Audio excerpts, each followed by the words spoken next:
കഥാപാത്രങ്ങളെ തിരഞ്ഞെടുക്കുന്ന കാര്യത്തിലും സ്ക്രിപ്റ്റ് സെലക്ഷനിലും ഇന്ന് മലയാള സിനിമയിൽ ഏറ്റവും അധികം കയ്യടി നേടുന്ന നടനാണല്ലോ മമ്മൂട്ടി.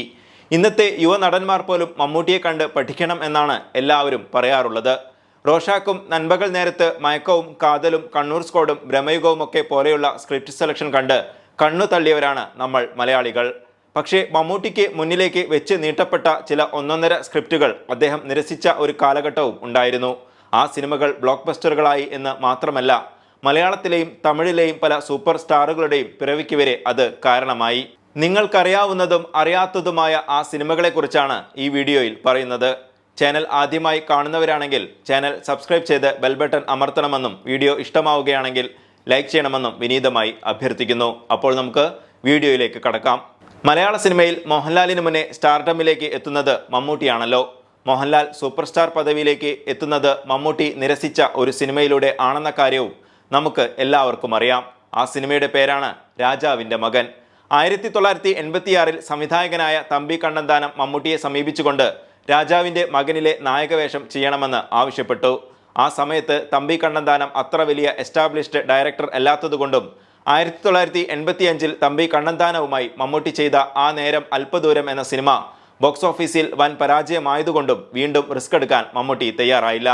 നിങ്ങൾ ഈ വേഷം ഏറ്റെടുത്തില്ലെങ്കിൽ ഇത് മോഹൻലാൽ ചെയ്യുമെന്ന് അന്ന് തമ്പി കണ്ണന്താനം മമ്മൂട്ടിയോട് പറയുകയും മോഹൻലാൽ ചെയ്യുകയാണെങ്കിൽ നാളെ നിങ്ങളുടെ സ്റ്റാർഡമിൻ്റെ മുഖ്യ എതിരാളി അയാൾ ആയിരിക്കുമെന്നും തമ്പി കണ്ണന്താനം കൂട്ടിച്ചേർത്തു. തമ്പി കണ്ണന്താനത്തിൻ്റെ ആ വാക്കുകൾ 100% ശരിയാവുകയും സിനിമ ബോക്സ് ഓഫീസിൽ വലിയ വിജയം കൈവരിക്കുകയും സിനിമയിൽ മോഹൻലാൽ അവതരിപ്പിച്ച വിൻസെന്റ് ഗോമസ് എന്ന അണ്ടർവേൾഡ് ഡോൺ കഥാപാത്രം മലയാള സിനിമാ ചരിത്രത്തിൽ തന്നെ ഏറ്റവും സ്റ്റൈലിഷായി ക്രാഫ്റ്റ് ചെയ്ത കഥാപാത്രങ്ങളിൽ ഒന്നായി മാറുകയും ചെയ്തു.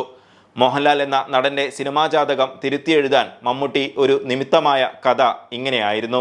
1993 പുറത്തിറങ്ങിയ ഏകലവ്യൻ എന്ന സിനിമ സുരേഷ് ഗോപി എന്ന നടന്റെ കരിയർ ബെസ്റ്റ് പെർഫോമൻസുകളിൽ ഒന്ന് മാത്രമല്ല, സുരേഷ് ഗോപി എന്ന നടനെ സൂപ്പർ സ്റ്റാറാക്കി മാറ്റിയ സിനിമകളിൽ ആദ്യത്തേത് കൂടിയായിരുന്നു. പക്ഷേ യഥാർത്ഥത്തിൽ ഈ സിനിമയിലേക്ക് ആദ്യം കാസ്റ്റ് ചെയ്യപ്പെട്ടത് മമ്മൂട്ടിയായിരുന്നു.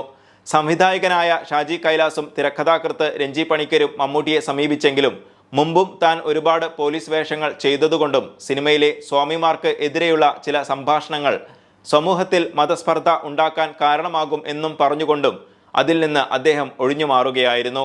ഇതേ മമ്മൂട്ടിയെയാണ് പ്രൊപ്പഗോണ്ട സിനിമകൾ ചെയ്യുന്നു എന്ന് പറഞ്ഞ് ഒരു വിഭാഗം ആളുകൾ ഇപ്പോൾ ക്രൂശിക്കുന്നത് എന്ന് ഇതോടൊപ്പം കൂട്ടി വായിക്കേണ്ടതുണ്ട്. സുരേഷ് ഗോപിയും ആദ്യം തന്നെ ഈ സിനിമയുടെ ഭാഗമായിരുന്നുവെങ്കിലും സെക്കൻഡ് ഹീറോ ആയ സിദ്ദീഖിന്റെ റോൾ ആയിരുന്നു അദ്ദേഹത്തിന് ആദ്യം നൽകിയിരുന്നത്. അങ്ങനെ മലയാളത്തിൽ നമ്മൾ ഇന്ന് മമ്മൂട്ടിയോടൊപ്പം സൂപ്പർ സ്റ്റാറുകൾ എന്ന് വിളിക്കുന്ന 2 പേരുടെ ആ പദവിക്ക് കാരണമായത് മമ്മൂട്ടി തന്നെ. ഒരുപക്ഷെ അതുകൊണ്ടായിരിക്കാം അവർക്ക് മുകളിൽ ഒരു പട്ടം മമ്മൂട്ടിക്ക് അൺഒഫീഷ്യലി ആയിട്ടാണെങ്കിലും ആരോ ചാർത്തിക്കൊടുത്തത്, ദി മെഗാസ്റ്റാർ.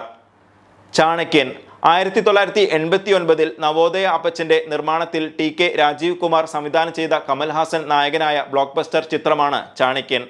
ഈ ചിത്രത്തിലേക്ക് ആദ്യം കാസ്റ്റ് ചെയ്യപ്പെട്ടിരുന്നത് മമ്മൂട്ടി ആയിരുന്നുവെന്നും എന്നാൽ എന്തൊക്കെയോ കാരണങ്ങളാൽ അദ്ദേഹം അതിൽ നിന്ന് പിന്മാറുകയും ആയിരുന്നുവെന്നും പറയപ്പെടുന്നു. ദേവാസുരം 1993 IV ശശിയുടെ സംവിധാനത്തിൽ രഞ്ജിത്ത് തിരക്കഥ നിർവഹിച്ച മോഹൻലാൽ നായകനായ ദേവാസുരം. മോഹൻലാലിനെ അല്ലാതെ മറ്റു ഒരു നടനെയും മംഗലശ്ശേരി നീലകണ്ഠനായി സങ്കല്പിക്കാൻ പോലും മലയാളികൾക്ക് ആവില്ല. പക്ഷേ മംഗലശ്ശേരി നീലകണ്ഠനായി ആദ്യം കാസ്റ്റ് ചെയ്യാൻ രഞ്ജിത്തും IV ശശിയും തീരുമാനിച്ചിരുന്നത് മമ്മൂട്ടിയെ ആയിരുന്നുവെന്ന് പറയപ്പെടുന്നു. പിന്നീട് രഞ്ജിത്ത് അത് നിഷേധിച്ചെങ്കിലും 2018 റാം സംവിധാനം ചെയ്ത പേരമ്പ് എന്ന സിനിമ പ്രേക്ഷകരുടെ എല്ലാം ഹൃദയത്തിൽ സ്ഥാനം പിടിച്ച ഒരു സിനിമയാണ്. അഭിനയ വൈഭവം കൊണ്ട് മമ്മൂട്ടി പ്രേക്ഷകരെ ഞെട്ടിപ്പിച്ച സിനിമ. ഇതിന്റെ പ്രസ് മീറ്റിൽ വെച്ച് തമിഴിലെ പ്രശസ്ത സംവിധായകനായ KS രവികുമാർ 90കളുടെ തുടക്കത്തിൽ താൻ മമ്മൂട്ടിയെ ഒരുപാട് സിനിമകൾക്ക് വേണ്ടി സമീപിച്ചിരുന്നുവെങ്കിലും പല കാരണങ്ങൾ കൊണ്ടും അദ്ദേഹത്തിന് അതെല്ലാം നിരസിക്കേണ്ടതായി വന്നിരുന്നുവെന്നും പിന്നീട് മമ്മൂട്ടിക്ക് പകരം ആ റോളുകൾ ചെയ്ത ശരത് കുമാർ തമിഴിലെ നായക നിരയിലേക്ക് ഉയർന്നു വരുന്നതും അങ്ങനെയാണെന്നും അദ്ദേഹം വെളിപ്പെടുത്തിയിരുന്നു. ശരത് കുമാറിന്റെ സൂപ്പർ ഹിറ്റ് സിനിമയായ നാട്ടാമൈ അതിലൊന്നായിരുന്നു.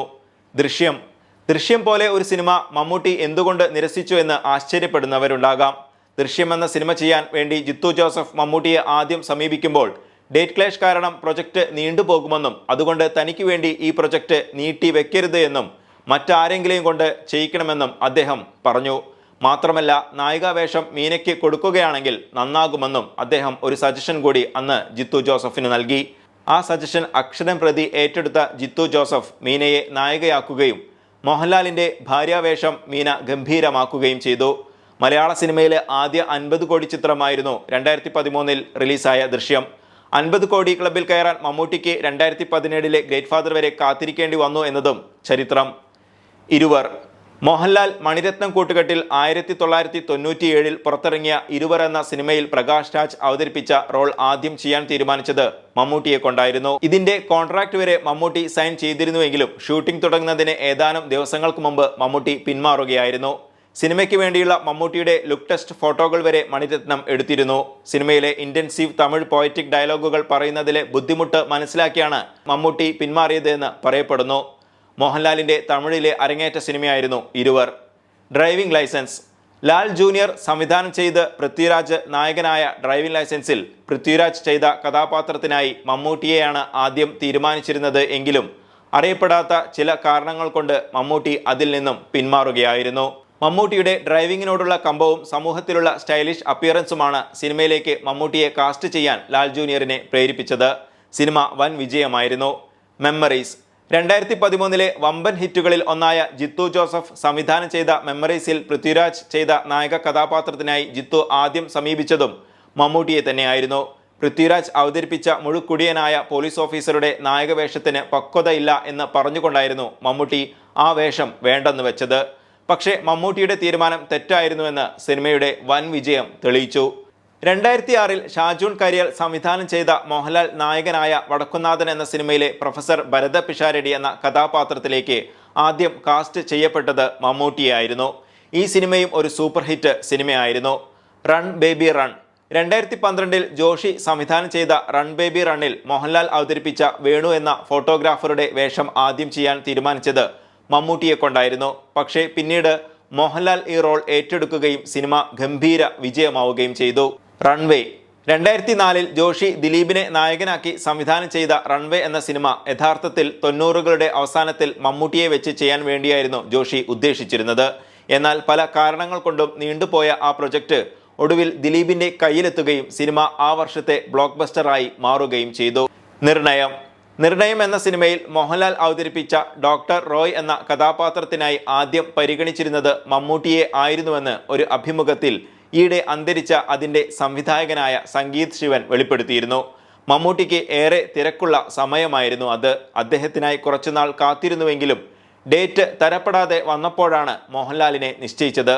മമ്മൂട്ടിയായിരുന്നു ഡോക്ടർ റോയ് എങ്കിൽ സിനിമയിൽ ഒരുപാട് മാറ്റങ്ങൾ ഉണ്ടാകുമായിരുന്നുവെന്നും കാരണം മമ്മൂട്ടിക്ക് വേണ്ടി എഴുതിയ ഡോക്ടർ റോയ് വളരെ സീരിയസ് ആയ ഒരു കഥാപാത്രം ആയിരുന്നുവെന്നും സംഗീത് ശിവൻ അഭിമുഖത്തിൽ വെളിപ്പെടുത്തിയിരുന്നു. വീഡിയോ ഇഷ്ടമായാൽ ലൈക്ക് ചെയ്യുക. ചാനൽ സബ്സ്ക്രൈബ് ചെയ്ത് ബെൽ ബട്ടൺ അമർത്താനും വിനീതമായി അഭ്യർത്ഥിക്കുന്നു. അടുത്ത ഒരു വീഡിയോയുമായി വീണ്ടും കാണാം. അതുവരേക്കും ബൈ.